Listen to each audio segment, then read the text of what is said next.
Mike McCarthy wasted a potential scoring opportunity right before halftime against the Eagles last night, Monday Night Football, with clock management, that or lack thereof.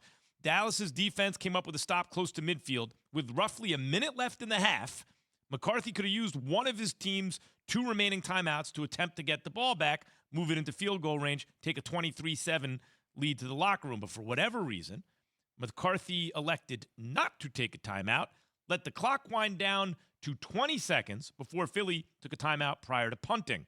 And because so little time remained in the half, Dallas elected to kneel. So instead of 23-7, it's 27. Is that the end of the world last night? No, but on Monday Night Football with Peyton and Eli, Peyton was yelling for McCarthy to take a timeout. Call timeout, right? He was yelling. And Eli brought up the idea since it was 4th and 5. McCarthy may have thought a timeout would lead to the Eagles going for it, which would still have put the Cowboys in a great spot. The point is, guys, that doesn't hurt them last night, but couldn't it affect them going forward? No, it couldn't. As long as there's a reason that he did do that he decided to go in halftime instead of trying to get another 3 out of it, as long as there's a reason behind it. If you look at it, we as fans, Peyton would like to do it because he's a quarterback. Let's go get 3 on the board. Mm-hmm. Mike McCarthy sitting there saying, well, you know, I'm happy with 27. I don't want to risk anything. I don't want to have Dak drop back and fumble or something. So I'm up. We're up. We're in control of the game. Let's not be greedy. I can also understand that too. And then there's also the theory of, do they even practice situational football? You would hope so. On a You would consistent hope basis? so. I mean, wouldn't you? Isn't that something that situational football is practiced a lot with different coaches, but for different reasons? Is there a situation where they say we get the ball back right before the half and we want to get 3? I bet you if they was trailing, he probably would have called timeout to put points on the board. They're up so much. Why? Especially with Dallas in recent years. They were up 13. They weren't. Yeah. I mean, it was like they were up 20-7. So it was 3rd and 24, and they had 2 timeouts left, and he didn't call a timeout. I probably would have tried to get the 3. Me personally, I would have gone for the 3. Yeah, I think everyone would have. I'm trying to secure the points on the board, and then 4th and 5 with a minute and 2 seconds remaining left, and you let the clock dwindle all the way down to 20. Yeah, but I don't think in a situation that like I said, if you're losing or if it's a situation where you really honestly need those 3, that he would do that. But see, Key, I don't think it's about. I think when you play, look.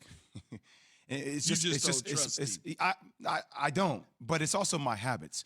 When I have a team down, I want to do anything to continue to put my foot on your neck. Yeah. I want you to understand that you are like, and we're going to keep pounding away. I'm going to be relentless with my attack. I don't take that. Let me take my foot off the gas. Scared money don't make money. Exactly, Yep. Max. That's my point. And I think, look, it still panned out for them, but these are the little things that you have to pay attention to because when you get in these games, if it comes down to a clock management situation before, now we have 2 prior offenses that we can look back on and reference to. But I don't know if that's clock management. I don't know if that's a clock You think it's management. philosophy? I think it's a philosophy situation. If you got the game in control, you're about to be in the half. Don't let anything. I never quite understood coaches that all the time. No, what's I the see difference coaches close all the to time. the half and any other point in the game? But Don't you always want points? I see coaches all the time kneel down and you be like, "Yo, we can still." Yeah, they do it all the time. Yep. Because again, I don't want to be in a bad situation. All of a sudden, we drop back getting greedy. And Dak throws a pick 6. Or we drop back being greedy, Dak fumbles. Or we drop back and Dak gets hurt. There's no need. We're up. What I like about Did they get the ball back the second half? No. Did they get it coming Eagles out? did. Okay, the Eagles got it. Eagles got it. I don't remember. What I like about what you're saying, you're being consistent with your philosophy, which is, and I'm like inferring your philosophy from the things you said on the show over the last several weeks. But whether or not you agree with the philosophy, if you have a plan, if what you're doing fits into a system of thought, you're good with it, Yes. even if you disagree with it, but you're like, okay, that's how this dude is, Yes, right? that is correct. If it's just haphazard, if it's not consistent in an overarching framework of the way this dude sees football, then it's a problem for you. Yeah. Think about it, though, Max. The greatest coach that we visualized and see with our own eyes is Bill Belichick. It's the greatest. I don't give a damn what nobody say. Right. It's the greatest coach I've ever seen. I've seen him do the same thing with Tom Brady. Kneel down, got the ball, they get ready. And it's like, kneel down, man. We're going in with this lead. I've seen him do it factually. And if you think I'm lying, Google it. He's done it. So it's not, they just do things different, man. We want the points. They're like, we're okay. Do you think, okay, so now whether you agree exactly with it or not, you understand it. But now I'm asking for your personal philosophy on this. Do you agree sometimes you take the temperature of your team, you go, you know what? It's going to feel like we're getting greedy here. Something can go wrong. Do you agree with doing that? Or are you the type, if you were the coach, because most fans are like, man, go get the points. If you were the coach, would you think, no, I'm not playing that? I need I'm to see. going with the points. I got to get the flow of the game. What's the flow of the game? I got to play. I got to coach and play within the flow of the game. I can't get greedy. I can't be a guy who does one thing one day and does something else the next. You got to stay consistent. Because when you're inconsistent, now all of a sudden our players see that we're inconsistent, and that's when you start to get guys doing things they shouldn't be doing. So as long as you're consistent at what you're doing, I'm fine with it.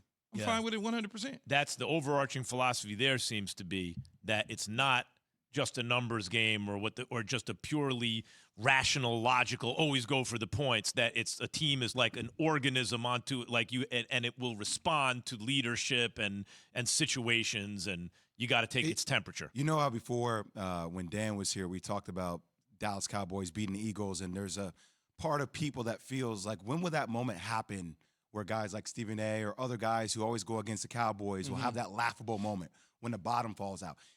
It just kind of feels like when these things have happened back-to-back games, regardless of whether that's their philosophy or not, Key, like you're waiting for that moment to happen with poor clock management where it loses them a game. That's the thing. It feels like that. Yeah, but when you look at that game, they not getting ready to, the bottom ain't going to fall out. Okay, no, I know. I'm just saying, if it does, and that's the reason why it happens. Well, McCarthy has set himself up. If they lose a game and at any point people can point to clock management. Thanks for watching ESPN on YouTube. For live streaming sports and premium content, subscribe to ESPN Plus right now.